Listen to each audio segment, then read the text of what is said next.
আশা কৰ্মী দৰমহা বাঢ়িব, ৰান্ধনী দৰমহা বাঢ়িব, অংগনবাদী দৰমহা বাঢ়িব, টিউটৰৰ দৰমহা বাঢ়িব আৰু বিদ্যালয়বিলাকৰ প্ৰাদেশিকৰণৰ কাম আমি হাতত ল'ম আৰু জীৱিকা সখী বাইদেউবিলাককো 10,000 দিওঁতে আৰু নতুন পুৰস্কাৰ দিম। ৰখি থাকিলে হ'ল, অলপ ডাউটত থাকিলে হ'ল কি দিব বুলি। ঠিক আছে শ্ৰদ্ধা ৰাইজ, এই 5 বছৰত অসমত যিমান সমস্যা আছিলে মই শেষ কৰাৰ বাবে চেষ্টা কৰিছো।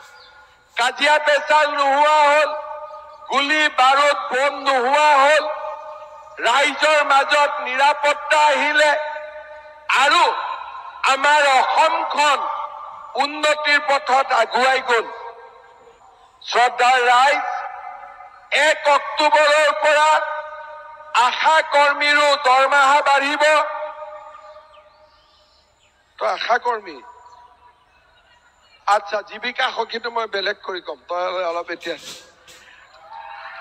আশা কৰ্মী দৰমহা বাঢ়িব, ৰান্ধনী দৰমহা বাঢ়িব, অংগনবাদী দৰমহা বাঢ়িব, টিউটৰৰ দৰমহা বাঢ়িব আৰু বিদ্যালয়বিলাকৰ প্ৰাদেশিকৰণৰ কাম আমি হাতত ল'ম আৰু জীৱিকা সখী বাইদেউবিলাককো আশা কৰ্মী দৰমহা বাঢ়িব, ৰান্ধনী দৰমহা বাঢ়িব, অংগনবাদী দৰমহা বাঢ়িব, টিউটৰৰ দৰমহা বাঢ়িব আৰু বিদ্যালয়বিলাকৰ প্ৰাদেশিকৰণৰ কাম আমি হাতত ল'ম আৰু জীৱিকা সখী বাইদেউবিলাককো 10,000 দিওঁতে আৰু নতুন পুৰস্কাৰ দিম। ৰখি থাকিলে হ'ল, অলপ ডাউটত থাকিলে হ'ল কি দিব বুলি। ঠিক আছে শ্ৰদ্ধা ৰাইজ, এই 5 বছৰত অসমত যিমান সমস্যা আছিলে মই শেষ কৰাৰ বাবে চেষ্টা কৰিছো।